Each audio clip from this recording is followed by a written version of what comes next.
Vamos hoy a tratar el misterio de la transformación del cuerpo de los santos y el arrebatamiento de la iglesia.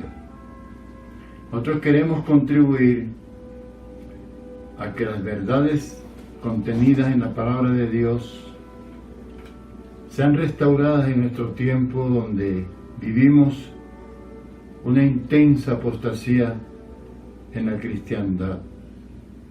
Quisiera que los oyentes tomaran nota de las diferentes citas bíblicas, porque para no hacerlo largo, solamente nos encargamos de citarlas sin leerlas muchas veces, y ustedes las estudiarán en sus casas. Vamos a ver entonces el misterio de la transformación del cuerpo de los santos y el arrebatamiento de la iglesia el día que el Señor regrese a esta tierra a reinar.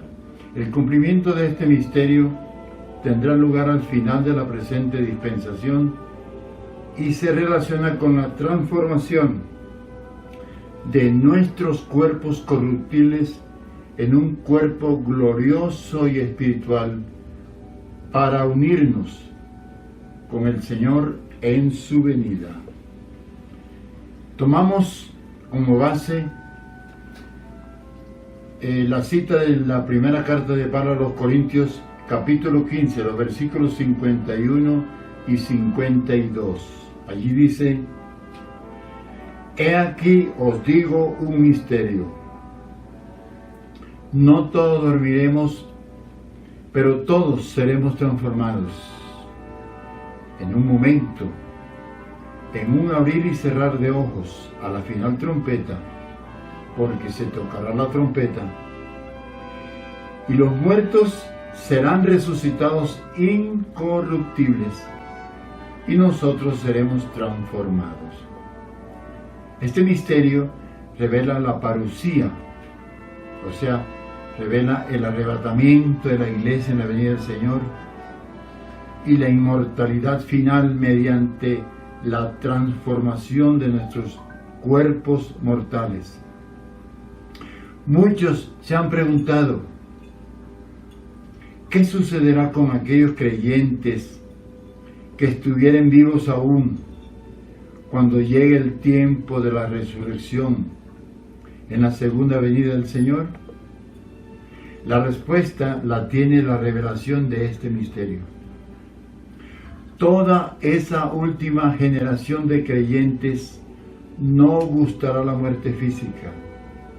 Su mortalidad será tragada, absorbida por la inmortalidad sin la transición ordinaria a que denominamos muerte.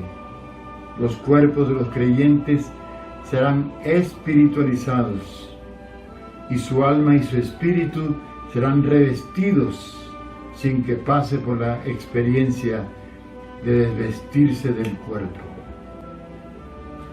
El pasaje que acabamos de citar en la 1 Corintios 15, 51 y 52 es un paralelo de los textos de la 1 Tesalonicenses 4, del 13 al 18, y de la 2 Corintios 5, del 1 al 10. Esta última cita es el texto bíblico más elevado que existe sobre la inmortalidad. La simple lectura de estos tres pasajes nos revelan a la vez tres eventos futuros. El primer evento es que estos pasajes revelan la resurrección de los santos que han muerto, los que estén en ese momento en el paraíso de Dios.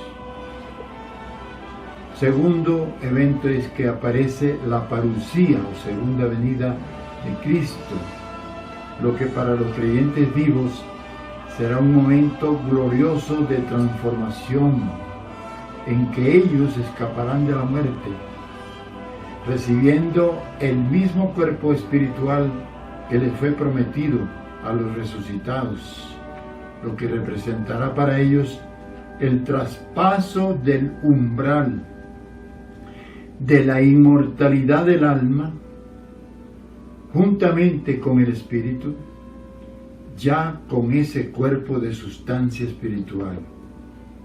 Tercer evento que revelan estos tres textos es que también el cumplimiento de la gran esperanza del arrebatamiento de los santos. Para los creyentes de la última generación, la segunda venida de Cristo coincidirá con su arrebatamiento, para que estén con Cristo sin que tengan que pasar por la amarga experiencia de la muerte física. Pablo, el apóstol, esperaba esto como una posibilidad para su propio período de vida terrena. Y en los tres pasajes, él mismo se incluye entre aquellos que serán arrebatados. Los textos además indican que la iglesia pasará por la tribulación de Apocalipsis, pues la parucía del Señor será al finalizar el gobierno del anticristo. Los textos mencionados, junto con la segunda Tesalonicenses 2 del 1 al 4, Mateo 24 del 29 al 31 y Filipenses 3:21 y otros, afirman que la venida de Cristo precederá al milenio y lo inaugurará por ser un periodo de restauración de toda la tierra que pondrá fin a este orden terrenal vigente y que se caracterizará por la justicia mediante el reinado literal de Cristo, quien ocupará el trono de David, reinado que se prolongará por espacio de 1000 años. Después de eso será instaurado el estado eterno. El apóstol nos dice: he aquí os digo un misterio. No todos dormiremos, pero todos seremos transformados.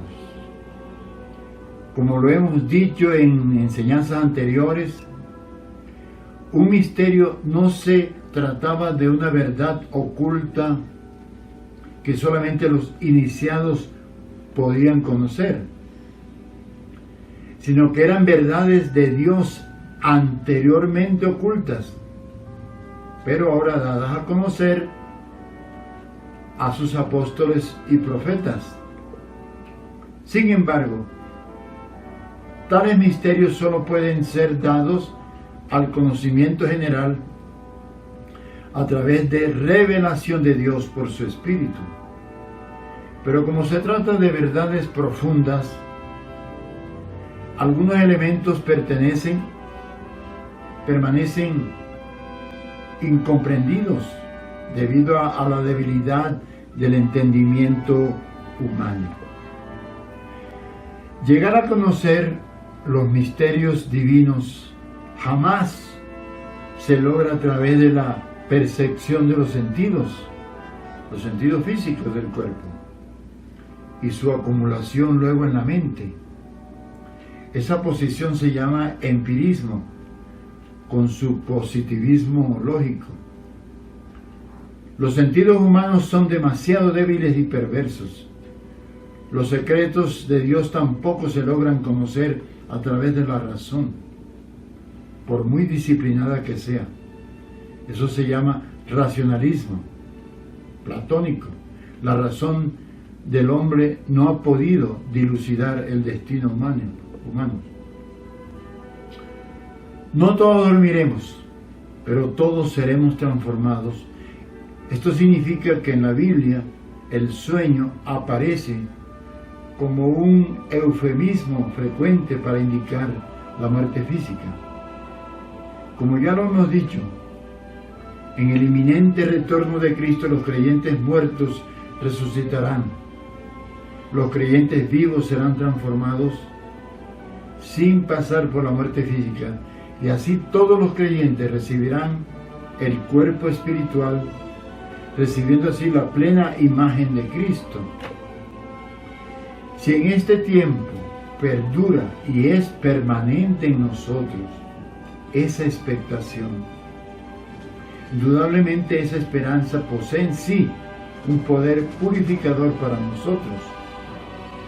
Y para eso nos lo revela la palabra de Dios. En nuestra cotidianidad vemos que cada individuo debe enfrentarse con el hecho brutal de la muerte física.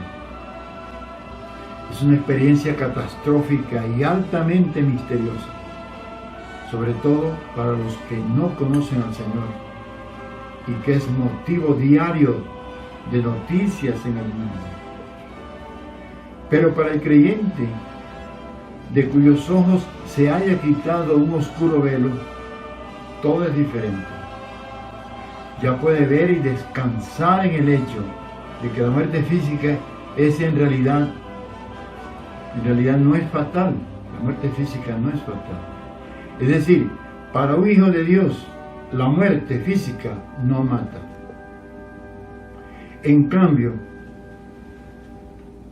el gran contraste es que los impíos no gozan de esa esperanza. Al morir van directamente a las llamas del Hades, debajo de la tierra. Después, con ocasión de la segunda resurrección, comparecerán ante el juicio del gran trono blanco, donde les espera la segunda muerte, que significa ser lanzado en un lago de fuego, donde la humanidad confinada allí estará sufriendo una constante agonía de muerte, pero la muerte total jamás les llegará. Entonces, hermanos, nuestro cuerpo mortal ahora es apenas una tienda temporal. Por eso ese cuerpo físico ahora es comparado con un tabernáculo. En cambio, el cuerpo espiritual, el que tendremos, es comparado con un edificio. Leemos en la segunda carta de Pablo a los Corintios, vamos a leer los versículos 1 al 3 en el capítulo 5. 2 Corintios 5, del 1 al 3 dice: porque sabemos que si nuestra morada terrestre, este tabernáculo, se deshiciere, tenemos de Dios un edificio, una casa no hecha de manos, eterna en los cielos. Y por esto también gemimos, deseando ser revestidos de aquella nuestra habitación celestial, pues así seremos hallados vestidos y no desnudos. Este edificio lo recibiremos directamente de Dios, todo por el poder divino, para la expresión y servicios celestiales. Es por eso que aquí solo somos extranjeros y peregrinos, como lo han hecho todos los que han creído. Tú lo puedes leer en Hebreos 11, versículo 13. Siempre sujetos a desastres, debido a que esta tienda en que moramos en esta tierra puede colapsar en cualquier momento. Ahora gemimos debido a que nuestra alma y nuestro espíritu son afligidos por la fragilidad, por el dolor, por la debilidad, por las enfermedades y por la constante amenaza de la muerte que rodea al cuerpo mortal que nos sirve de morada. Además, este cuerpo mortal es víctima fácil de los impulsos pecaminosos, debido a que esa fuerza productora de pecados lo lleva por dentro. El pueblo hebreo en el desierto adoraba a Dios en una tienda que se llamaba precisamente el tabernáculo, armable y desarmable. durante las jornadas. Pero cuando ese pueblo fue instalado en la tierra prometida, a partir del rey Salomón empezó a adorar a Dios en un edificio. Ya el tabernáculo quedó atrás. Entonces allí había un templo que hablaba de estabilidad, hablaba de permanencia. Ese templo es figura de un cuerpo espiritual, el mismo que Cristo recibió cuando resucitó de entre los muertos, porque ese templo también era figura de Cristo, la nueva habitación de Dios, conforme el capítulo 2 del Evangelio de San Juan. Ser transformado, aquí se refiere al cuerpo resucitado, el espiritual que suplantará al cuerpo físico, que será dado como un vehículo apropiado al alma y al espíritu. Ciertamente ese cuerpo celestial tendrá una sustancia espiritual pura. Lo puede leer en la 1 Corintios 15, en el versículo 44. Pues será un cuerpo espiritual, no formado por átomos, ni por moléculas, ni ninguna otra sustancia terrenal.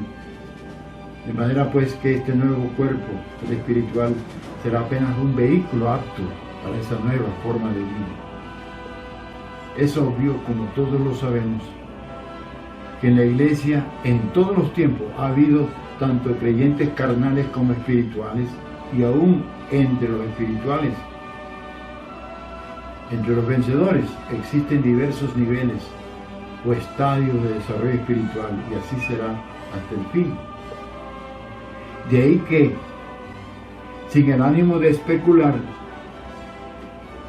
es posible contemplar cierta diferencia en la pura espiritualidad del cuerpo resucitado, dependiendo de ese progreso espiritual que haya alcanzado el creyente, teniendo en cuenta además que en la esfera del reino milenial no habrá estancamiento,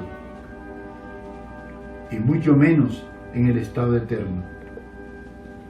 Los que allí estén participando podrán progresar hasta el punto de llegar a participar de alguna manera de la perfección de Dios Padre.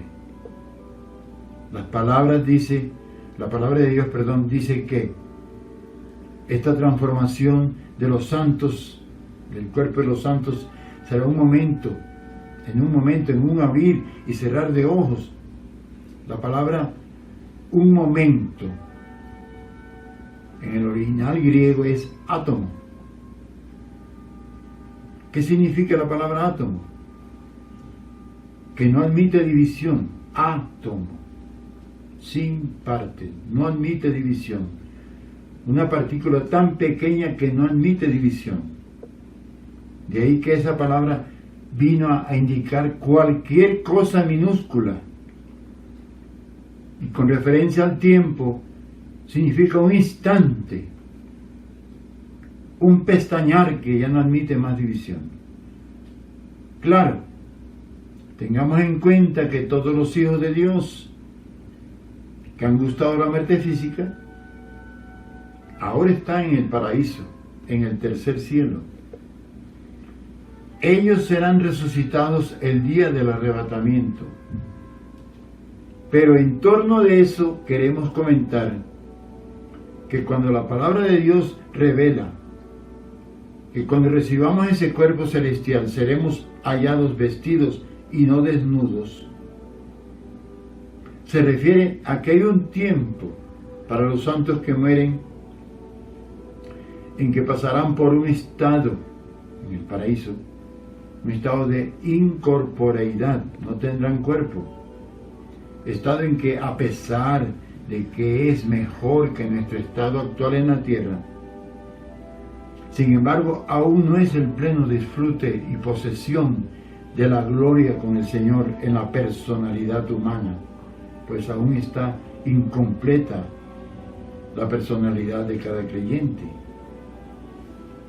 La palabra de Dios nos revela que la peor desnudez es la desnudez espiritual. Veamos tres textos al respecto, como ejemplos. Recordemos que el hombre es un ser tripartito. Tiene cuerpo, alma y espíritu. Si en el paraíso se manifiesta algún grado de la gloria de Dios en los creyentes, significa que esa gloria será aún mayor al ser revestidos con un cuerpo celestial. Dice la palabra en los ejemplos que vamos a dar, ahí en Génesis 3, los versículos 10 y 11, dice: y él respondió, o sea, Adán le respondió a Dios cuando Dios lo llamó. Le dijo: oí tu voz en el huerto y tuve miedo porque estaba desnudo y me escondí. Y Dios le dijo: ¿quién te enseñó que estabas desnudo? ¿Has comido del árbol del que yo te mandé no comieses? O sea que Adán, al perder la vida y la comunión divinas en su espíritu, se sintió desnudo. Dice también en la 2 Corintios 5, del 2 al 3, dice: y por esto también gemimos, deseando ser revestidos de aquella nuestra habitación celestial, pues así seremos hallados vestidos y no desnudos. Esa desnudez se refiere al estadio del paraíso de los santos muertos hasta que reciban el cuerpo celestial en la resurrección y el arrebatamiento. Dice en Apocalipsis 3:17, porque tú dices: yo soy rico y me he enriquecido y de ninguna cosa tengo necesidad. Es la carta de Apocalipsis a la Odisea. Y no sabes que tú eres un desventurado, miserable, pobre, ciego y desnudo. Por tanto, yo te aconsejo que de mí compres oro refinado en fuego para que seas rico, y vestiduras blancas para vestirte, y que no se descubra la vergüenza de tu desnudez, y unge tus ojos con colirio para que veas. Esa desnudez se refiere a la falta de una vida de testimonio del creyente, una vestidura hecha de lino fino, limpio y resplandeciente, porque el lino fino es las acciones justas de los santos, conforme dice en Apocalipsis 19:8. De manera que en la vida eterna será cubierta nuestra desnudez temporal. Incluso vemos ciertos tipos de espíritus malignos que no soportan la desnudez,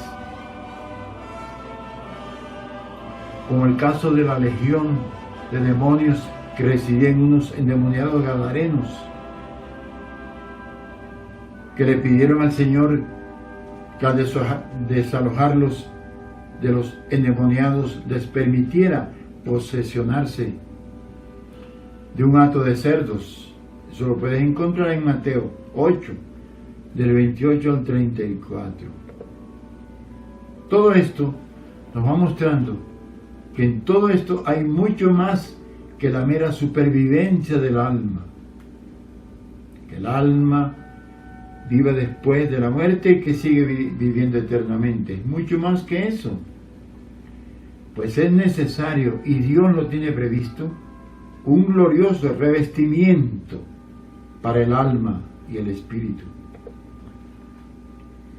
Dice en la segunda carta de Pablo a los Corintios 5:4, ojalá se lean esos versículos del 1 al 10 por lo menos. Dice: porque asimismo los que estamos en este tabernáculo, en este cuerpo, gemimos con angustia porque no quisiéramos ser desnudados, sino revestidos para que lo mortal sea absorbido por la vida. El caso es que no necesariamente deseáramos ser despojados de este cuerpo mortal y así ser libres de muchos males presentes, sino que esa ansiedad consiste en que seamos revestidos de un vestuario celeste, que es precisamente el que recibiremos los creyentes, pero eso será el día del arrebatamiento de la iglesia. También revela la palabra que en torno a este misterio habrá un sonido de trompeta. Si lees atentamente en la primera carta de Pablo a los Tesalonicenses, capítulo 4, los versículos 13 al 18, observarás con asombro que el sonido de trompeta de Dios,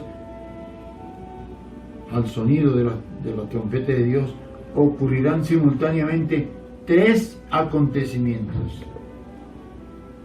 Primero, el Señor Jesucristo descendiendo del cielo en su segunda venida. Segundo, la resurrección de los muertos en Cristo. Tercero, el arrebatamiento de todos los santos en las nubes, donde ya viene el Señor. Claro que 1 Corintios 15 nos revela que los santos vivos serán transformados. Y al hablar de la trompeta, Pablo nos aclara que los hechos anteriores tendrán cumplimiento a la final trompeta, la última. Él no lo había leído en Apocalipsis, pues este libro, Apocalipsis, aún no existía. Ese libro fue escrito en la última década del primer siglo. Pero Dios le reveló a Pablo que de las 7 trompetas apocalípticas, el sonido de la 7ª era el preludio del glorioso retorno de Cristo a tomar posesión de las naciones de la tierra. Lo puedes leer en Apocalipsis 11 a partir del versículo 15. Con certeza podemos asegurar que las trompetas anuncian figuradamente los actos y decretos de Dios. Por consiguiente, cuando termine el presente ciclo de acontecimientos y el reino de Dios tenga inicio en esta tierra, sin duda habrá una última trompeta que anunciará el final de esta era. O sea, después de haber sonado otras trompetas semejantes, anunciadoras de otros eventos y decretos. Ese día los santos del Señor serán arrebatados a las nubes. Esa misma figura aparece en Isaías, capítulo 27, del 12 al 13. Pueden leerlo. Allí habla de la futura reunificación de Israel. Ahora podremos comprender mejor cuando dice que los muertos serán resucitados incorruptibles, cuando recibirán el cuerpo glorificado y espiritual. Los que se encuentren vivos lo recibirán sin que tengan que experimentar la muerte física. Ahora, todo esto ocurrirá en un ápice de tiempo. En ese exacto instante, todos los redimidos se tornarán seres inmortales. Por eso mismo, todos los hijos de Dios debemos considerarnos extranjeros y peregrinos en la tierra, visto que nuestra verdadera ciudadanía está en el reino de los cielos. Bueno, a partir del glorioso momento del arrebatamiento, comienza la verdadera inmortalidad en la existencia de los santos. Y esa inmortalidad no solo se identifica con una existencia sin fin en la eternidad, sino que la esencia misma de la inmortalidad se relaciona con una constante perfección y con la participación en la propia vida divina. Entonces, en el momento del arrebatamiento, el santo comienza a ser un ser inmortal, dejando atrás toda herencia adámica, dotado de un cuerpo espiritual libre de todas las ataduras y limitaciones de la existencia mortal de la tierra. Allí el santo comienza a dar los primeros pasos de otra dimensión de la vida. Hermanos, ahora mismo estamos aquí en esta tierra. Tenemos una vida terrena presente que nos la ha dado Dios. Estadio donde los creyentes se dividen entre carnales y espirituales, con algunas variantes intermedias y, claro, el descuido con lo que atañe al reino de Dios es cada día más deprimente. Pero Pablo nos hace una gran exhortación. Miremos en Colosenses 3, del 1 al 5. De allí dice: si pues habéis resucitado con Cristo, buscad las cosas de arriba, donde está Cristo, sentado a la diestra de Dios. Poned la mira en las cosas de arriba, no en las de la tierra, porque habéis muerto, y vuestra vida está escondida con Cristo en Dios. Cuando Cristo, vuestra vida, se manifieste, entonces vosotros también seréis manifestados con Él en gloria. Haced morir pues lo terrenal en vosotros: fornicación, impureza, pasiones desordenadas, malos deseos y avaricia, que es idolatría. Nos conviene que tengamos conciencia de nuestra condición de hijos de Dios y que como tales carguemos sobre nuestros hombros la responsabilidad de escuchar al Señor, de renunciar a los compromisos terrenales que nos estén apartando de los propósitos de Dios. Después será demasiado tarde. Si ya pertenecemos a esa esfera superior, lo más prudente es que nuestros corazones estén ya andando en ese sitio, haciendo la voluntad de Dios. Que el Señor les bendiga.